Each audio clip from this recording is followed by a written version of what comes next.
I am here to mother you this morning. I am here to nurture you and to care for you. I am here to tell you the truth of who and what you really are and why you're here. In my retirement, I'm doing what most everyone does. I'm enjoying myself and teaching the teachings of Jesus in Aramaic. Doesn't everyone do that? I teach the teachings of Jesus in Aramaic because they get at what he was really trying to talk about. Aramaic was the language he spoke in, taught in. It was the everyday language of his own people. And when I was here in March, I taught a couple sessions on the Aramaic Lord's Prayer. I want to just look at the first phrase of that prayer this morning to begin with. I want to teach you a little Aramaic. The first phrase is Awun Washmaya.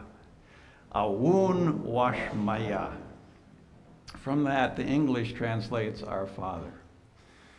But the image Jesus was painting for his listeners is found right up in here. I hope you can see this. You see in the left or lower left-hand corner kind of a cluster, a concentration of beads. This represents God.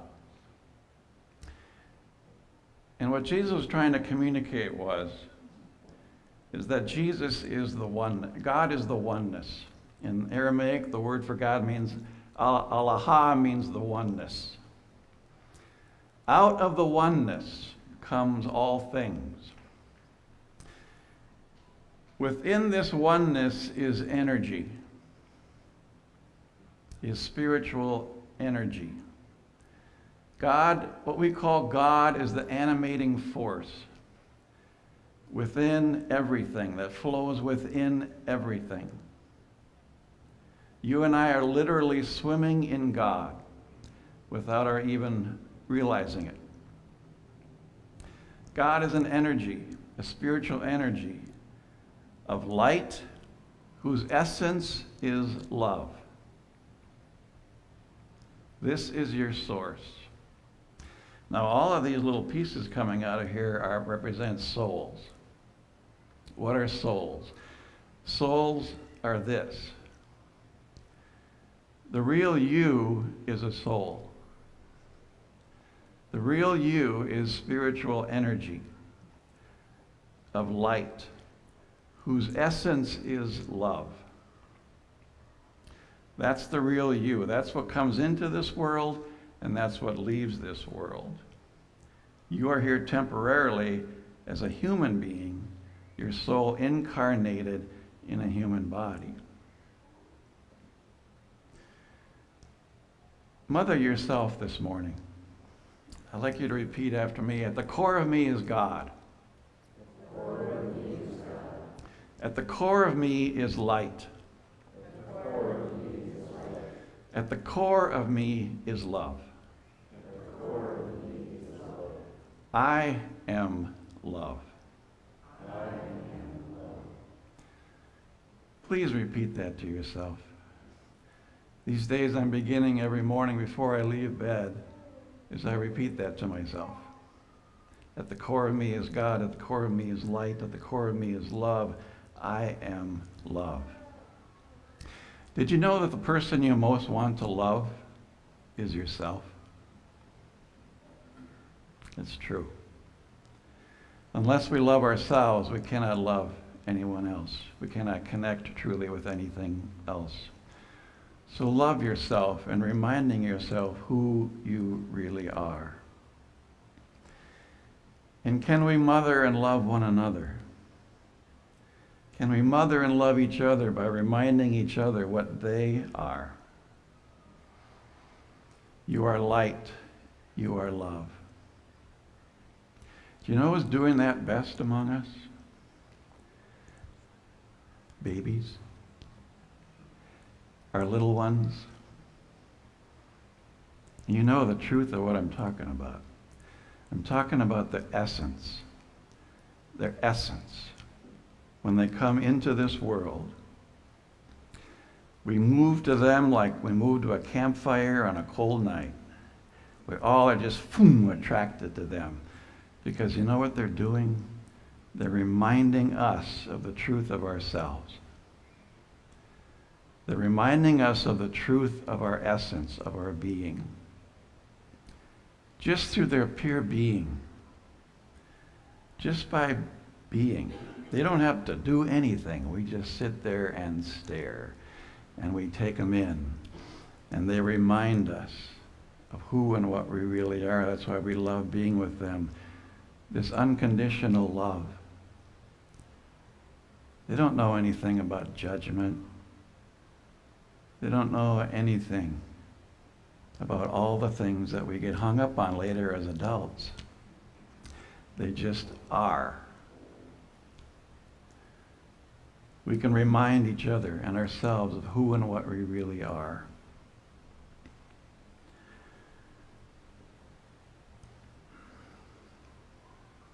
I want to tell you this morning that life mothers you. After 35 years of being a pastor and being with human beings in every possible situation that life can bring us, I am convinced that life is constantly mothering us, even though it sure doesn't seem like it at times. Have you ever wondered about the meaning of life? The purpose of life? Why you're here? What the heck are we doing here?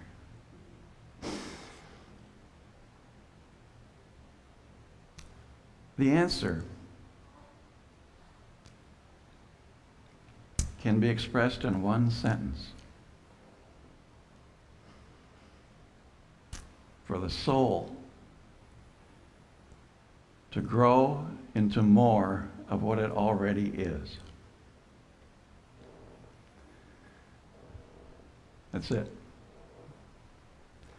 For the soul to grow into more of what it already is. For you see, the soul is like a seed. Within the seed contains everything that is needed for it to become something much bigger, much greater than what it already is. You don't have to tell an apple seed what to do to become an apple tree.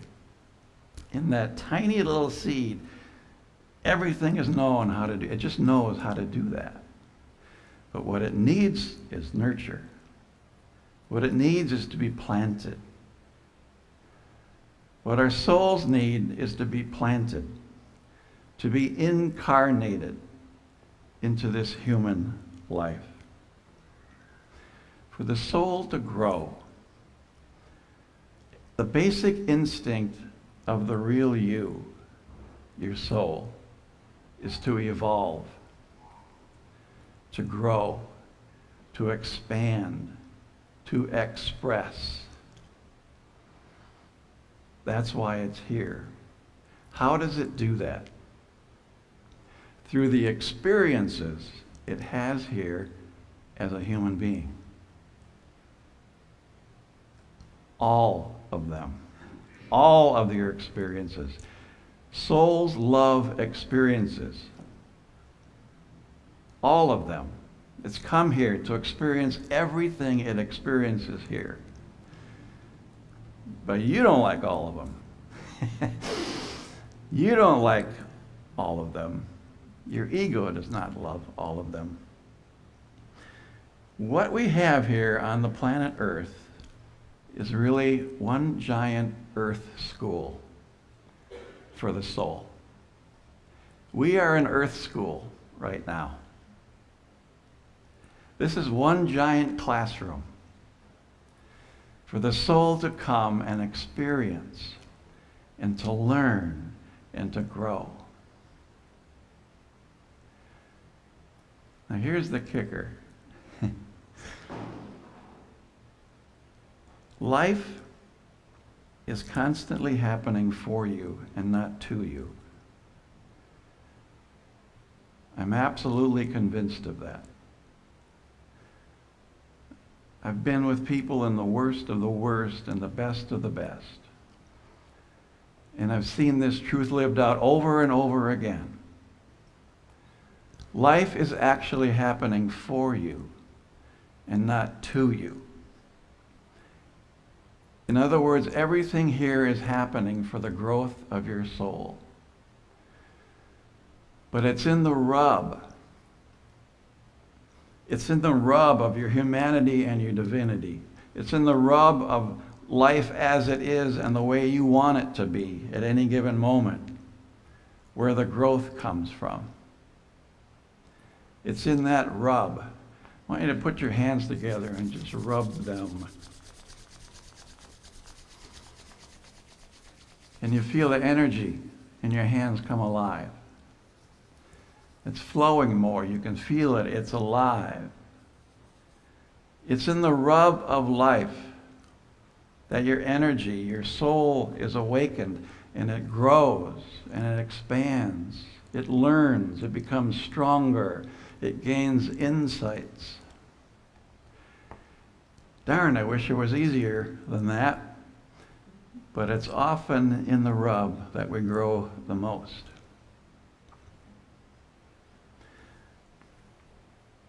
I did not totally buy into this until about 7 years ago. But when I did, when I began to buy into the fact that this is one giant earth school for the soul, and the real reason I'm here is for the real me, my soul, to grow into more of what it already is. Light and love and peace and creativity and joy and forgiveness and kindness and goodness. When I bought into that, what happened was I started resisting life less. I had no idea how much I was resisting life. Everything that was coming to me, I was constantly judging it. Oh, I like that. I don't like this. This is good. This is bad. This should be happening. This shouldn't be happening. How many times have we thought to ourselves, this shouldn't be happening to me? Well, who do you think it should be happening to? Somebody else, not me. But when we're able to take in our human experience, and this is the way human life is designed, I'm absolutely convinced of it. Experiences come into you from the outside world, which really isn't the outside world. It's all one. But you have these experiences, and they come into you, and they elicit emotions, and they elicit thoughts. The way life is designed to be lived is for us to take in, to lean into that experience, lean into that emotion, no matter what it is. Feel it, learn from it, and let it go. And move on to the next experience. Learn from it. Everything in this life comes to you as teacher. Everything in this life comes to you as teacher. It has messages for you. But are you willing to listen? What we normally want to do is back away from anything that's uncomfortable. Back away from those people who aren't like us. Back away from those people who don't agree with us, who bug us. Those experiences we don't like, we judge as bad. But we only make our suffering worse by resisting it. When we learn to lean in Feel it. Learn from it. See what it has for you. Now I ask the question, what's in this for me? What's in this for me to learn? It's hard for me to get there sometimes. But how many times have you noticed, and I've noticed, someone going through something and they come out the other side and they're different. They're different. They're stronger. They see things they couldn't see before. That's the beauty of life. You know, you and I are all one. There's only one of us here today. Each of us is a unique expression of the energy, spirit of God. As spiritual beings, and that's what you are, a spiritual being having a human experience. As spiritual beings, we are all the same. I love this community because it moves beyond labels. This is how the world tends to relate to everything. We relate to each other according to labels of gender, race, ethnicity, country, religion, no religion. But this community seems to look beyond the labels and sees the essence of everyone. Whether you're gay, straight, white, black, religious, not religious, Buddhist, Hindu, Christian, the same spiritual energy is within all of us.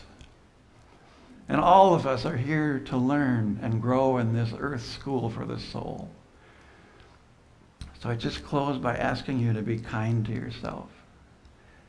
Be compassionate to yourself. I've screwed up so many lessons in my life. And when you see someone else do the same thing, you just say, me too. They're just here learning like I am. And this love that is within you and all around us will never, ever let you go. It has provided you with absolutely everything you need to experience everything that you're here to experience. And I want to thank you for this moment right now, because what I'm seeing right now is such a gift to me. I see your divinity. I see your light. I see your love. Thank you for sharing it with me by just being there. We're sharing energy right now. That's what relationships are, energy exchanges. We talk about, oh, I can feel his vibe, or I can feel her vibe. It's a good vibe, it's a not so good vibe. I'm picking up a really good vibe right now. You are literally my sisters and brothers. You always have been, and you always will be. And so is everyone out there. I don't know how you end sermons here, but I'm just going to say amen.